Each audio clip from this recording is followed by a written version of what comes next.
Hello, everybody. It's Scott again with another episode of the Sengoku series. Today I'm wearing my Jesuit robes because we're talking about Christianity in Sengoku, Japan today. It's definitely not because I just took a shower and am now chilling on my bed, enjoying this nice weather. Staying at home today because there's track work on the DC Metro, which is notoriously bad as mass transit in the United States goes. So no library work for me today. I'm just chilling at home. Thought I would do a video. And in the last episode, I talked about religion, specifically Shintoism and Buddhism. Buddhism being much more important in terms of the political goings-on of Sengoku, Japan. Buddhist temples of various denominations being prominent political actors in the Sengoku period. Um, and as it happens, Christianity was also very important in terms of political ramifications in Sengoku, Japan.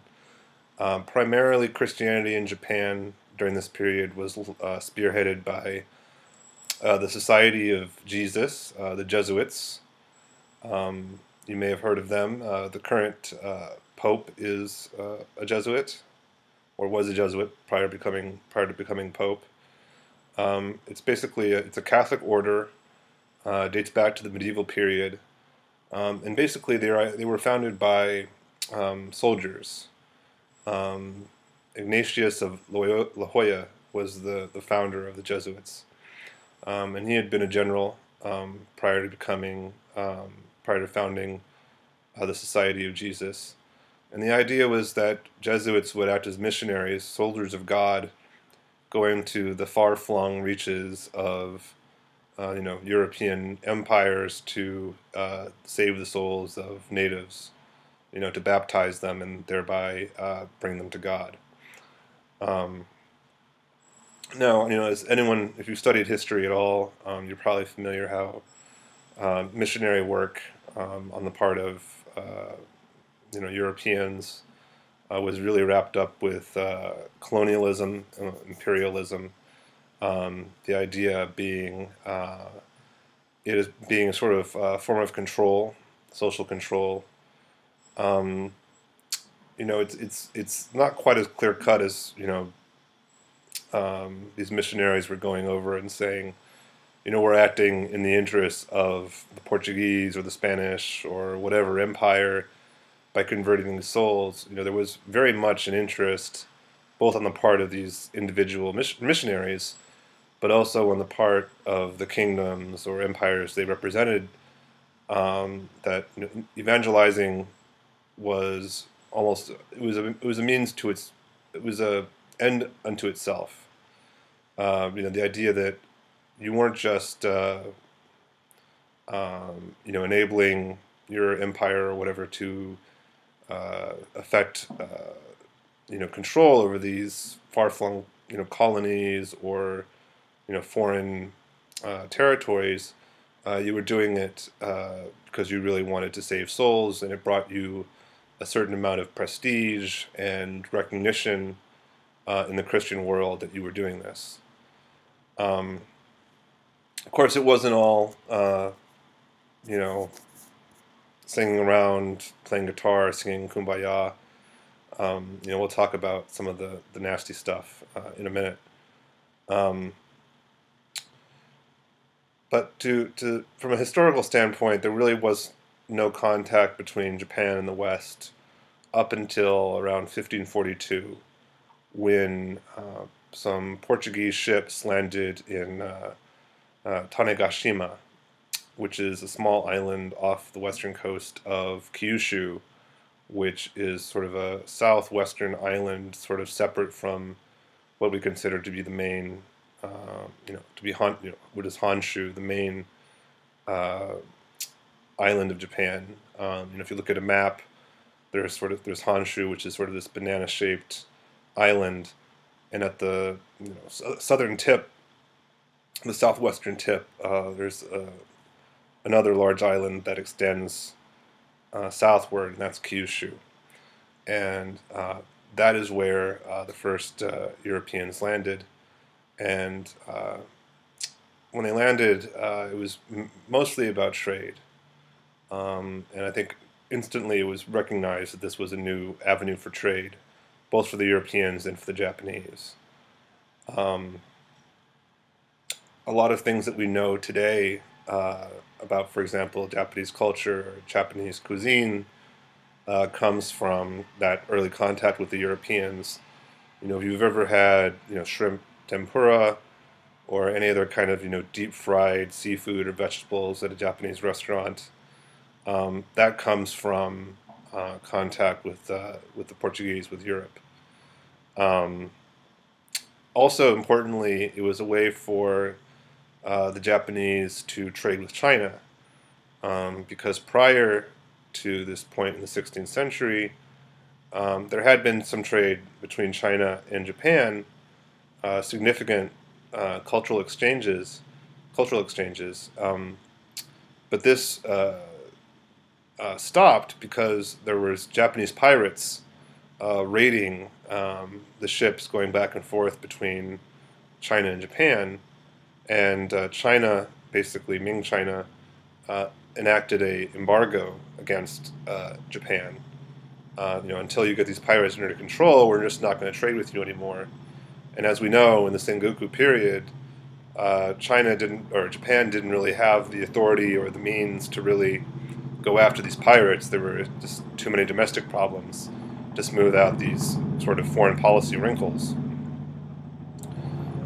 So basically, the Portuguese acted as middlemen, trading, taking goods from China, bringing it to Japan, and selling it to the Japanese, providing Japanese access to silk and spices and other items that were brought over from China. And back to the nasty business I mentioned before, there was also a significant slave trade that went on, where Japanese people were, put into slavery,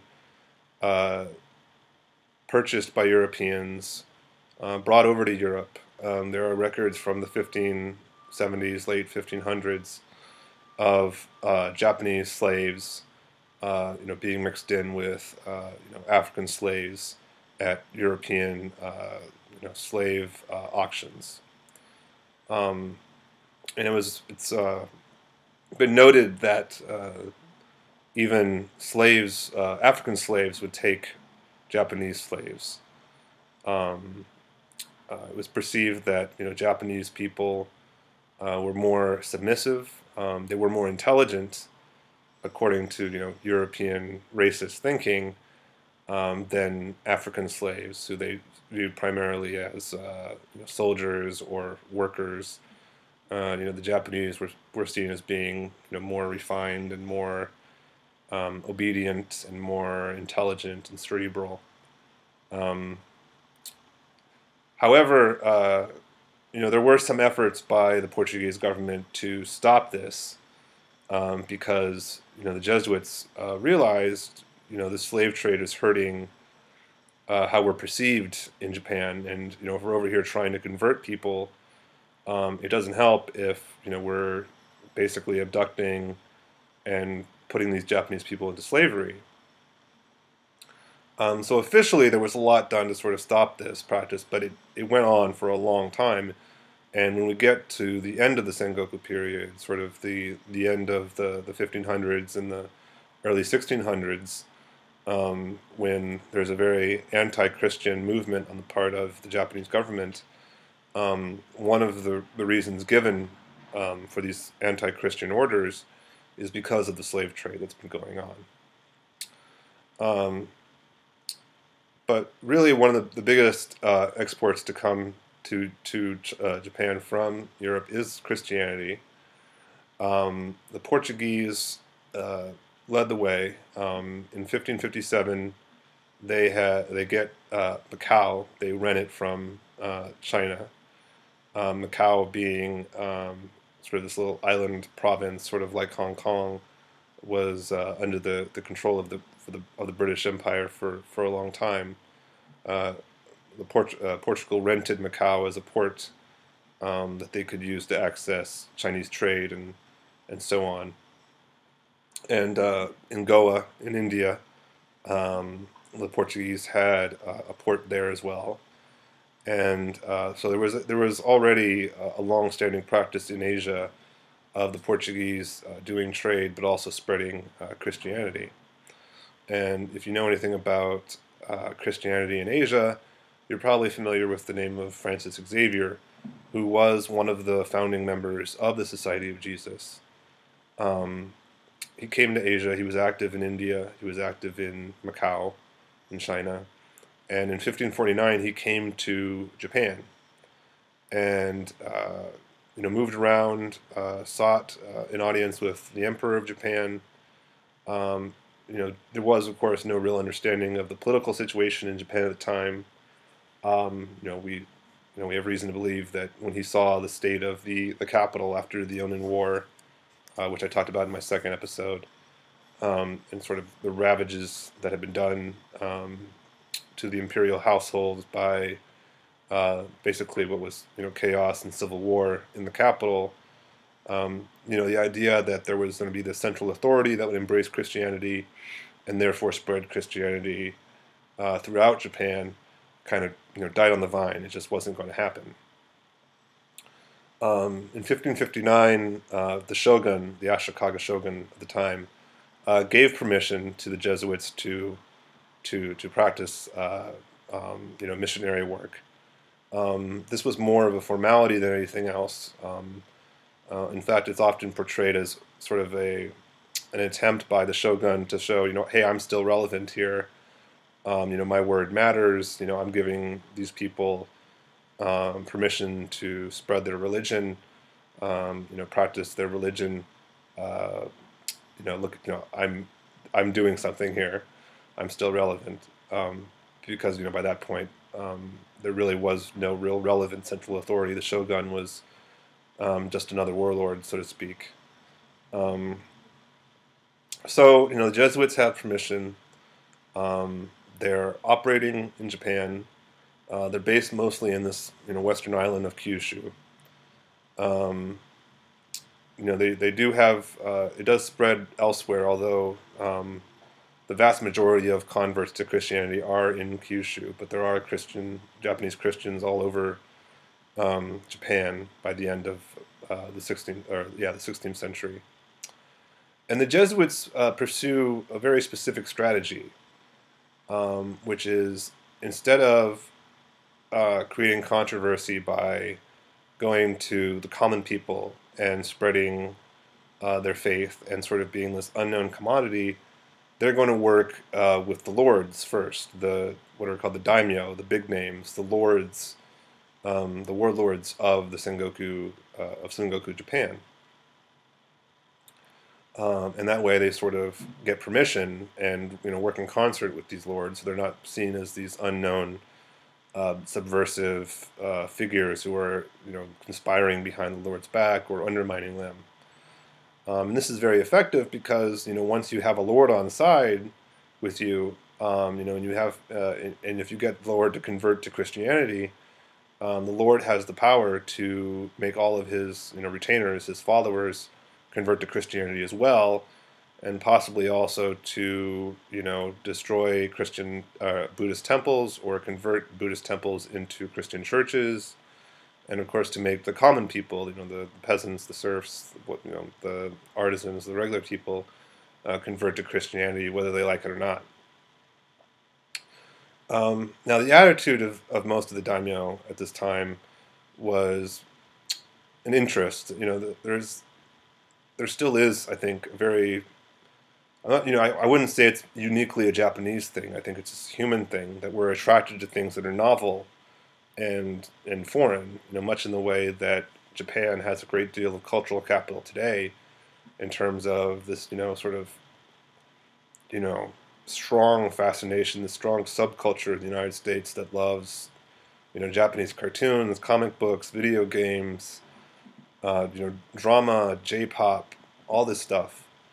The Japanese brand is very popular, and in a way, obviously Christianity is not the same thing as being a fan of anime or Dragon Ball Z or whatever, but I think there was a strong interest. Like, this is something new and crazy. Not crazy, but something I've never seen before, and I want to learn about it. And there was a lot of initial belief that Christianity was this new religion from India. If you remember when I talked in the last episode about the history of Buddhism very briefly, Buddhism came from India in ancient times. So there was a lot of thinking that Christianity itself was also sort of this ancient deviation of Buddhism, or an offshoot of Buddhism, because India has produced so many different faiths, from Buddhism to Hinduism to Jainism. I hope I'm saying that right. Probably not. But so there wasn't this failure. There was all that incredibly foreign. But they were willing to sort of give the Jesuits the time of day to listen to what they had to say, because again, as I said in the last episode, there wasn't this idea among most Japanese that there was only one way to access the sacred, to practice your religion, to get blessings and so on. So there wasn't this idea that I am only a Buddhist or I am only a Shintoist. I dare not listen to this Christian blasphemy because it'll lead me to some negative punishment or something. Even though Christianity has a reputation for being that way in terms of, it's our way or the highway, there was nothing about Japanese culture that made them want to write off Christianity from the get-go. Now, the main incentive, material incentive, for the lords of Sengoku Japan, when it came to Christianity, was the trade. The Society of Jesus did not have any backing from the Kingdom of Portugal in terms of financial support. The Society of Jesus had to finance its own missionary work in Japan, and the way it did this was through trade. Like, they recognized very early from the get-go that there's a strong interest in us bringing both Western and Chinese goods to Japan. So let's use that as a way to finance our activities in Japan. Now, in order to access Western and Chinese goods, the daimyo would pay lip service and listen to the Jesuits talk about religion, and allow them to practice and perform missionary work in their territories. In exchange, they would get certain discounts and profitable relationships in terms of trade. So there was this huge material incentive to do it. Now, of course, there is also a moral incentive. The idea of you listen to a Christian missionary. It makes you start asking these questions about, is it true? Is Jesus Christ the answer? God's only given Son, and all that. And saving my soul for all eternity, and going to heaven, and otherwise I'm going to hell for eternity to suffer all kinds of torments for my sins, and all I have to do is let Jesus into my heart, and all that, etc. And it becomes very hard to sort of say, so-and-so, Lord so-and-so converted to Christianity because of the material incentives or the moral incentives. We can't, unfortunately there aren't a lot of, there aren't diaries that say I'm converting to Christianity because X, Y, and Z. Even if there were diaries like that or statements like that, who knows if it's true? It's really just, it's up to you to make the interpretation. Did this person do this because they wanted trade, or because they wanted to save their soul? Or both, or neither. It's really difficult to know. But one of the main advantages, one that I didn't mention yet, is access to firearms. In addition to tempura and Western art and Chinese silk, the Portuguese brought guns. muskets, arquebuses, I think. I don't know if I'm saying that right. I should have practiced that. But early sort of 16th century firearms were brought to Japan, and this being a time of the country at war, chaos, anarchy, constant warfare, obviously guns are highly prized and sought after. And so, another reason to cozy up with the Jesuits and make friends with the Westerners is access to firearms. And this becomes a huge, huge thing throughout Japan. Even Oda Nobunaga, sort of the one of the biggest personalities of the Sengoku period, uses firearms extensively, and he's more based in central Japan than in the West, where Christianity is strongest. So it's very sought after thing. Now, what are the disadvantages of cozying up with the Jesuits or converting to Christianity yourself? Well, there's a lot about Christianity that is hostile to commonly held beliefs in Japanese culture. One of the things for the Japanese is revering their ancestors, the idea that their ancestor spirits live on, that you need to revere them and be in good graces with them by paying them respect. However, Christianity holds that if someone dies a pagan, they go to hell, or at least they don't go to heaven, they go to limbo or something like that. So, you're telling these Japanese people, well, your ancestors are in hell because they didn't come to Jesus. That's obviously going to ruffle some feathers and leave them less inclined to what you have to say. And we also know from the previous episode that I did, it's very common for there to be, Shinto shrines, Buddhist statues that Japanese people interact with. It's like their faces are very demonstrative. It's not just, what's going on in my head. Am I a good person? How am I being less of a sinner and more of a virtuous person? It's, I'm going to go to this shrine to Inari or Hachiman or Bishamonten or the Buddha or Amida Buddha and ask for a blessings or salvation. Now, obviously, if you know anything about Christianity, idolatry is a big no-no. You can't have any gods before the God.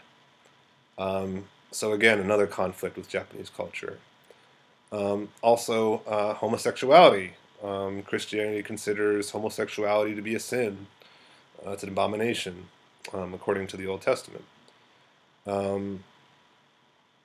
Now, unfortunately, Japanese culture, homosexuality was very widespread and accepted. It's something that's not often depicted in, well, I guess maybe some video games or some comic books depict it from Japan. But homosexuality was practiced a lot by members of the samurai class. Similar to knights in Europe, samurai had pages or squires, if you will, young adolescent, pre-adolescent boys who attended them, and it was very common for the older samurai to have a romantic relationship with these young boys, and it was very there were some parallels between that relationship and sort of the relationship you read about in ancient Greece, where an older man would sort of act as both a teacher and a lover to a younger boy. So again, another conflict. You have these Christian padres going around saying that homosexuality is wrong, when there really was no negative view on homosexuality before that in Japan. It was part of the social structure already.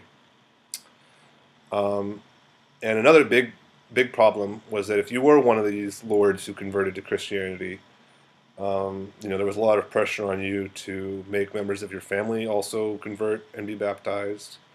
Your retainers, your lieutenants, also had to get baptized and convert.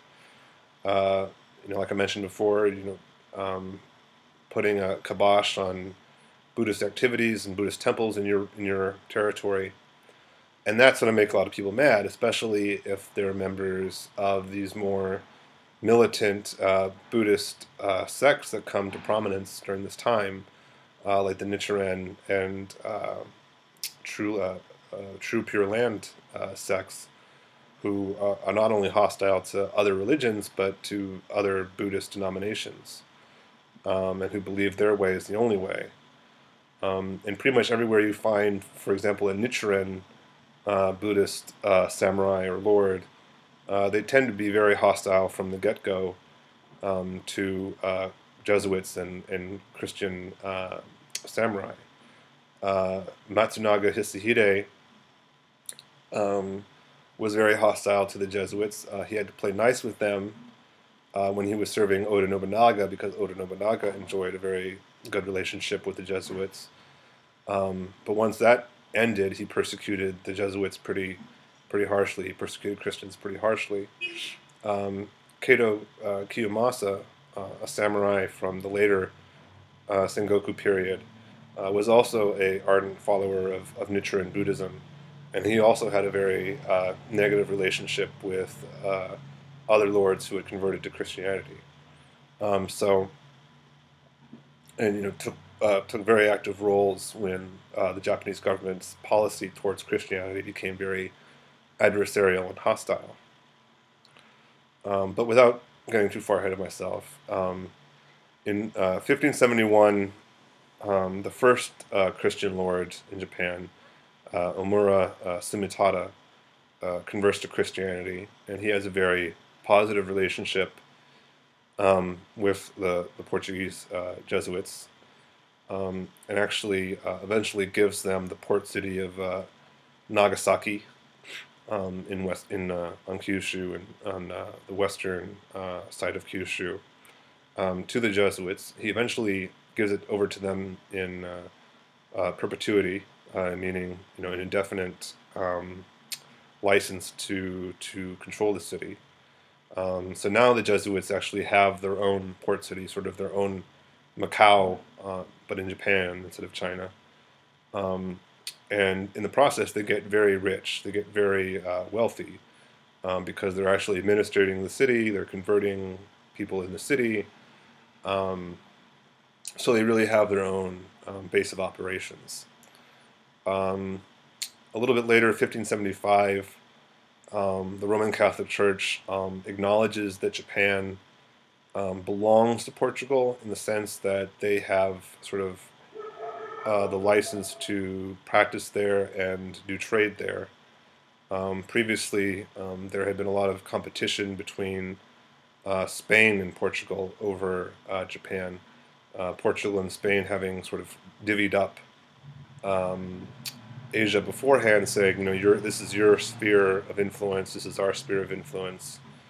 And because Japan wasn't really known to either country before the 1540s, it was up in the air about who would sort of get Japan. But in 1575, the Pope steps in and says, okay, Japan belongs to the Portuguese sphere of influence.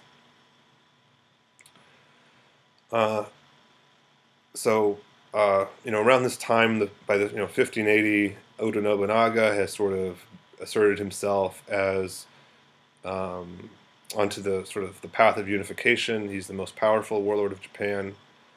He enjoys a very positive relationship with the Jesuits. He never really does anything meaningful because he doesn't control Western Japan, where the Jesuits are based at that point. He lets them operate, although in a little bit we'll talk a little bit more about how exactly he felt about the Jesuits. His successor is Toyotomi Hideyoshi. Hideyoshi has a much more negative attitude toward the Jesuits for a number of reasons. One is the aforementioned slave trade that the Westerners were engaged in at this time. This makes him very indignant. He's very upset about the forced conversions that are going on, both the samurai who follow Christian lords and also the common people living in these places. And there is a fear also that the Jesuits, the Christians, will rise up and be a political opponent to him in his quest to unify Japan, much in the same way that the Iko Iki were. I talked about them in the last episode. These militant followers of these Buddhist branches that opposed unification and subordinating themselves to a unifying figure. There's this fear that because the Christians in Japan sort of hold the Society of Jesus and the Roman Catholic Church and the Pope over any other sort of temporal authority, any kind of king or lord on earth, that there'll be a clash that Hideyoshi will have to deal with eventually. So in 1587, Hideyoshi issues the first of his expulsion orders aimed at the Jesuits and the missionaries. And it's not really enforced. It's sort of just on the books. But it does sort of lead to this crisis moment for the Jesuits, who have enjoyed so much success until this point. And there's sort of some confusion about what should they do. Should they ask Portugal and Spain, or these Western countries, their benefactors there, to invade Japan and turn it into a Portuguese or Spanish colony? Should they arm their followers and rise up, thereby fulfilling Hideyoshi's fear, and becoming sort of a self-fulfilling prophecy, or what?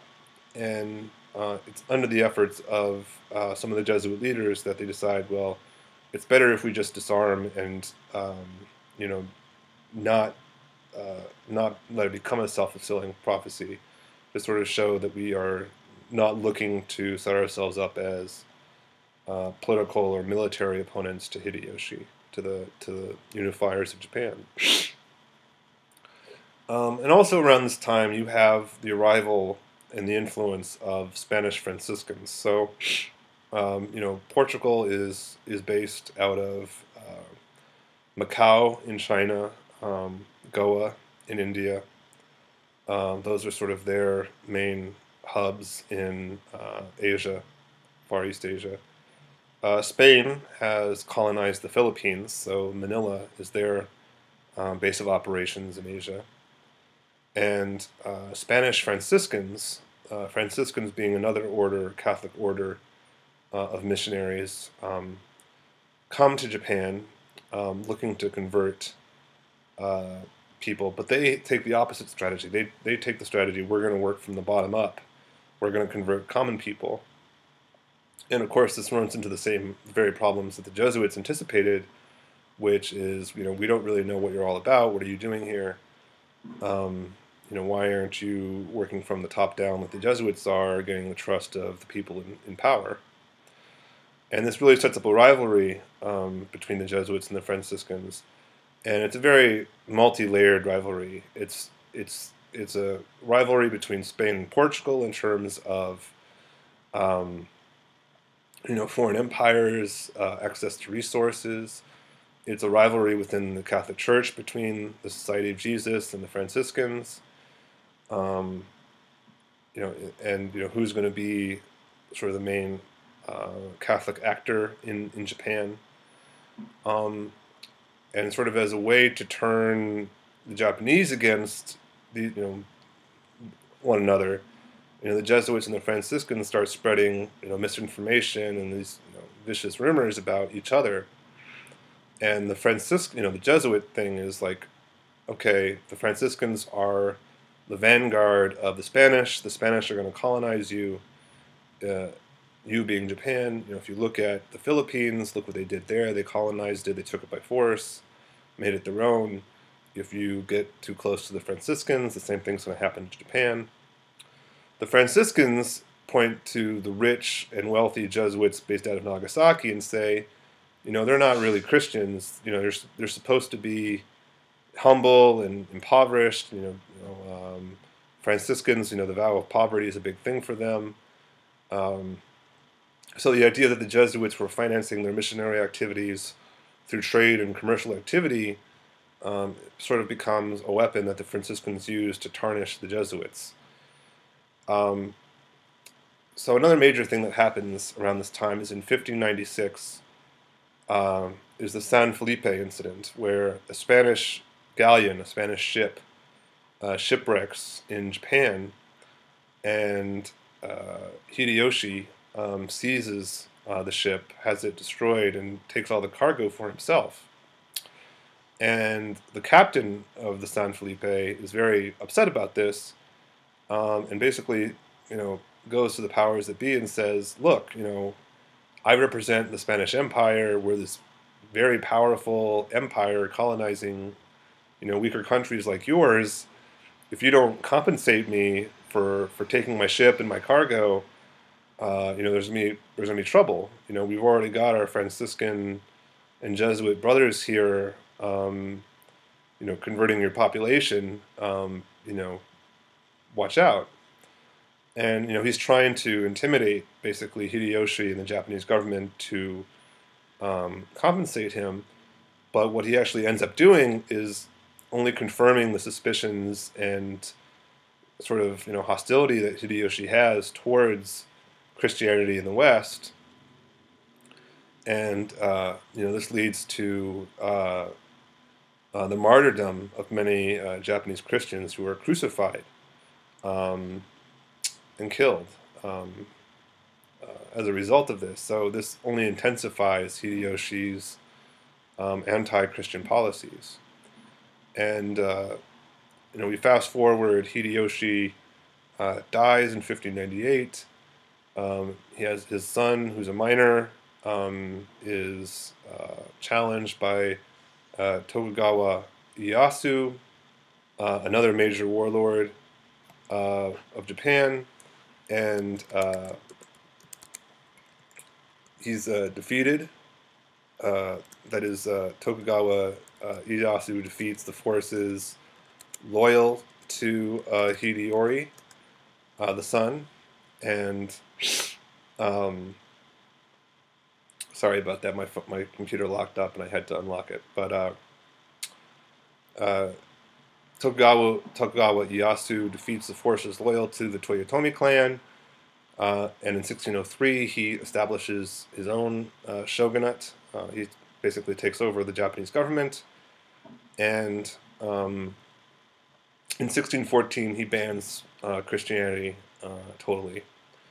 And in 1637 there's a rebellion in Kyushu, the Shimabara Rebellion, which, contrary to popular belief, is not a Christian rebellion, at least not initially.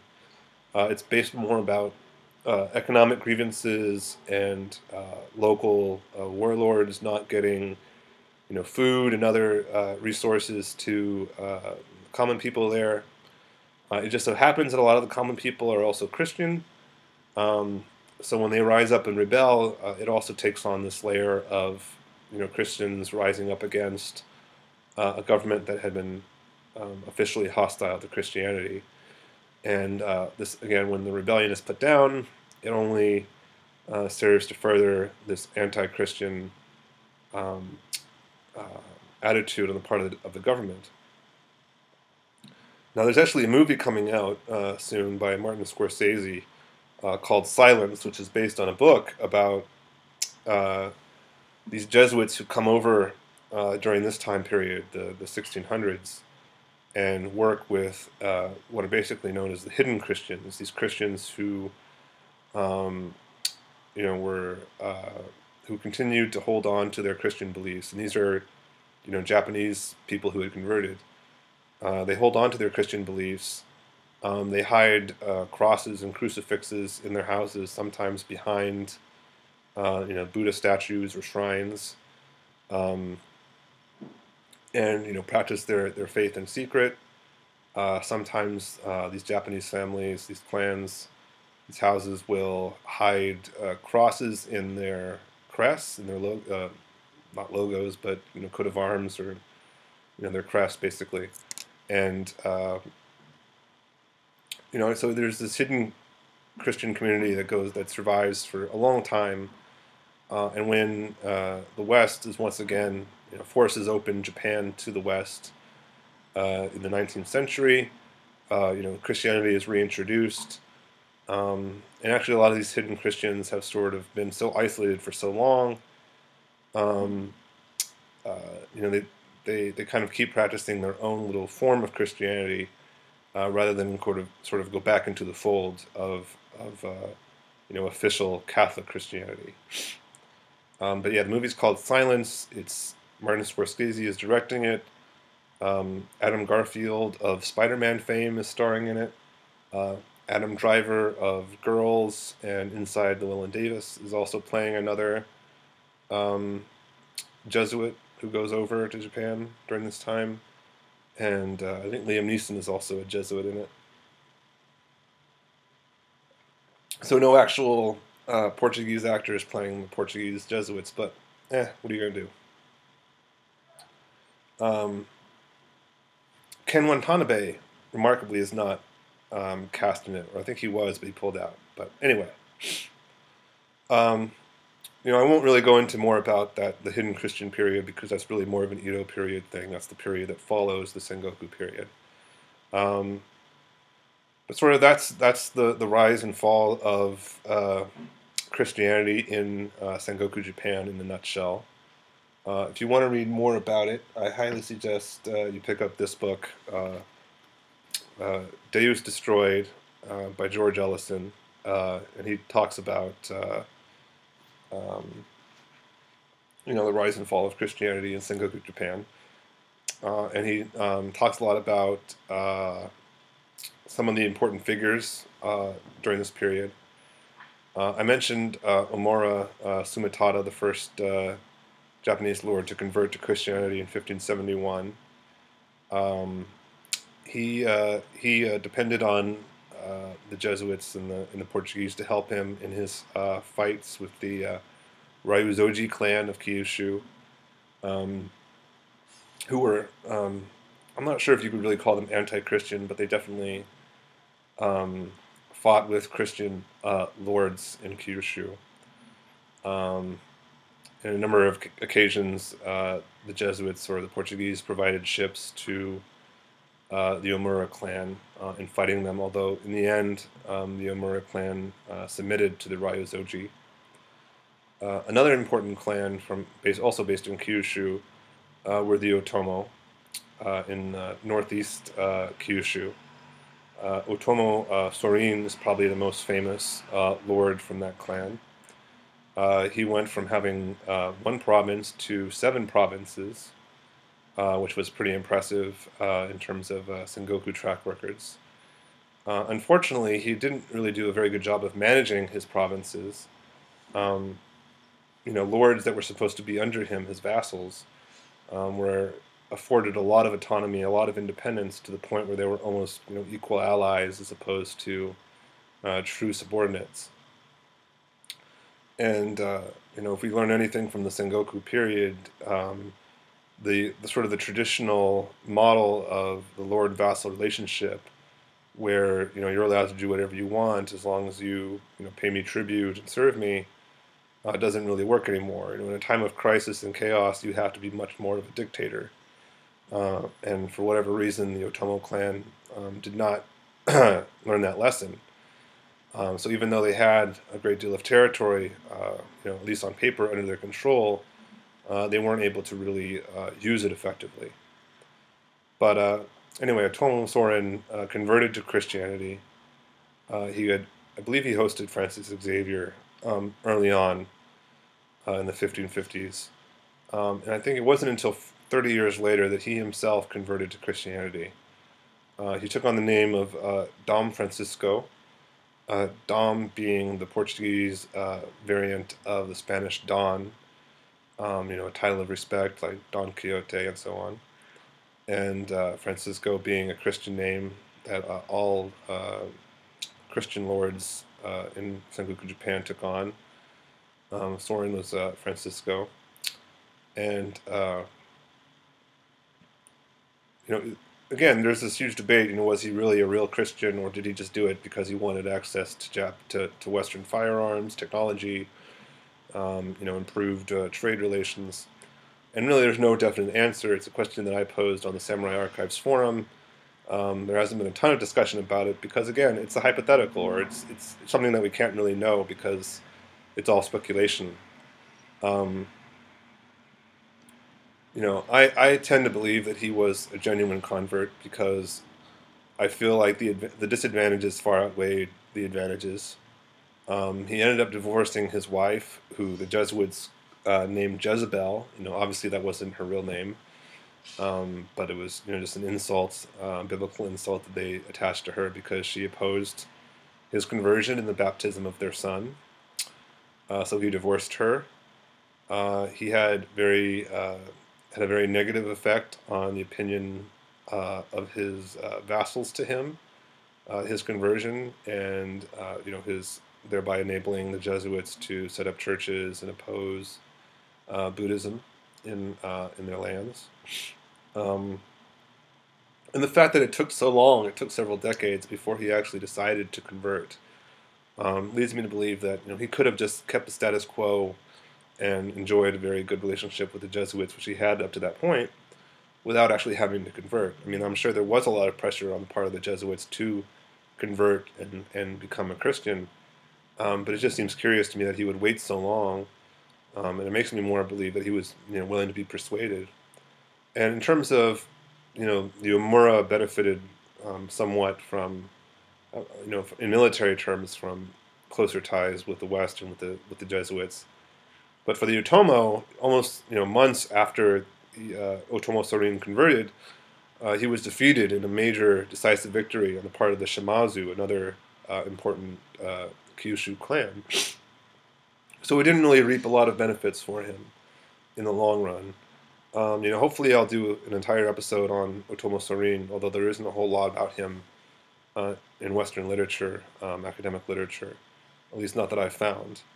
But he's a very interesting cat. Like, he didn't actually want, unlike a lot of Sengoku lords, he didn't actually scheme his way to the top. He kind of got there by accident. And even though he had a lot of remarkable success initially, in the end, not so much. Did not sort of consider it a failure of the Sengoku period.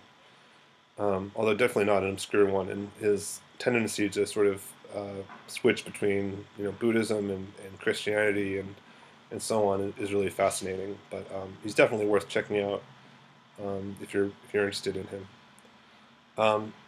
Another important Christian figure from this period is Takayama Yukon, who I believe is on the fast track to becoming a saint in the Roman Catholic Church. He was supposed to become a saint last year, but I feel like it was postponed for whatever reason until this year. And he's sort of held up by Christians as being sort of the quintessential Christian samurai, sort of this combination of Christian piety and samurai honor. But ironically, in Japanese eyes, he's considered something of a traitor, turncoat, sort of a Benedict Arnold of the Sengoku period. And what happened was his father was converted to Christianity. They were based in South Central Japan. So again, even though they weren't based in the Western Christian strongholds, they had converted to Christianity. They initially served a clan called the Wada, but there's some in the course of typical Sengoku intrigue, they betrayed the Wada clan and allied with the Iraqi clan. The Iraqi clan were initially under Oda Nobunaga, and they were very instrumental in isolating the Ishiyama Honganji in modern-day Osaka, which was at the time sort of the headquarters of the Honganji Iko-iki, who I talked about in the last episode, who were opposed to Oda Nobunaga in his quest for unification and subordinating all of the political institutions and warlords of Japan under him. And so there was sort of this chain of castles around the Ishiyama Honganji Fortress Cathedral, and the Iraqi were one of these. And in the 1570s, Iraqi decided to rebel against Nobunaga. And in so doing, the Takayama also rebelled. And part of this was kind of by force, Araki, as the sort of the master of the Takayama, had hostages, family members of the Takayama, who were living at the Araki castle. So they really had no choice. But this came at a really bad time for Nobunaga because he's trying to really strangle the Honganji into surrendering in this protracted siege that went on for a long, long time. And so what he does, Obunaga summons the Jesuits to him and says, "Look, I want you to go to the Takayama and tell them that if they switch sides, if they go against the Iraqi and go over to my side, I'll afford all these benefits to Christianity in Japan. You can have all the churches you want, you can practice as freely as you like, and so on. But if you don't, I will prosecute Christianity very harshly. It will be, the demise of your religion in Japan. Um, you know, Christianity will suffer." And this is an interesting episode to point out because a lot of people hold up Oda Nobunaga as this champion of Western technology and faith, and he was so hostile to Buddhist temples, and razed Buddhist temples to the ground, and he had such good relations with the Jesuits. They kind of assume that he was willing to become a Christian himself, and so on, and it's not actually true. The Jesuits were merely a good political ally for him. His interests sort of coincided with the Jesuits. His animosity towards the Buddhist temples was based more on the fact that they opposed him for political reasons. He didn't oppose them for religious reasons. He didn't hate Buddhism or hate the Buddha or anything like that. He hated the fact that there were these monks who refused to bow to him and support his attempts to assert himself as the new hegemon in Japan. So the fact that he was willing to threaten Christianity and the Jesuits the way he did kind of underlines the fact that they were just politically useful to him. So anyway, the Jesuits go to Takayama Yukon with this ultimatum saying, "Look, if you don't switch sides, we're all in a lot of trouble here." And depending on who you read or who you ask, out of wanting to save either his faith or his own skin, Takayama Yukon switches sides. He goes over to Oda Nobunaga. The Jesuits are elated at this fact because it saves their skin as well. Takayama Yukon's father, who was a Christian initially, is not so happy about this fact because he has all these relatives over with the Iraqi, and he hightails it over to the Iraqi castle to kind of make his case and try to save his family members, which he does. Iraqi Munashige spares them, but this sort of becomes the infamous incident where if you're a Christian and you want to portray Christian, Japanese Christians in a good light, Takayama Yukon saves Christianity. If you want to portray him in a negative light, it's another case of being a traitor. The idea that Christian lords never rebelled because they value loyalty and following, being good, virtuous vassals. Is kind of undermined by the fact that you have this guy who's held up as the embodiment of Christian samurai, and all he seems to do is betray his lords. Takayama Yukon serves Oda Nobunaga. He serves Nobunaga's successor, Hideyoshi. He also serves the Tokugawa. However, when Tokugawa bans Christianity, Yukon is without a master. He becomes sort of this wandering ronin, samurai without a master. He falls in with the Maida clan, and finally, when you just can't be a Christian samurai anymore in Tokugawa, Japan, rather than rise up in rebellion, Yukon goes to Manila, where he dies shortly afterwards, with the Spanish and the Franciscans. So interesting character, very divisive character. Another one that I can think of off the bat is Lady Gracia, who was a daughter of Akechi Mitsuhide, who is famous for being the killer of Oda Nobunaga. He rises up in 1582 and assassinates Oda Nobunaga in the Hononji incident, which I'm sure I'll talk about in great detail when we get to the Oda Nobunaga videos. Um, anyway, Lady Gracia is a daughter of Mitsuhide. Um, she marries a member of the Hosokawa clan, who, if you remember from the Onin War episode, the Hosokawa were this very prestigious clan during this time period. Uh, she is introduced to Christianity by Takayama Yukon.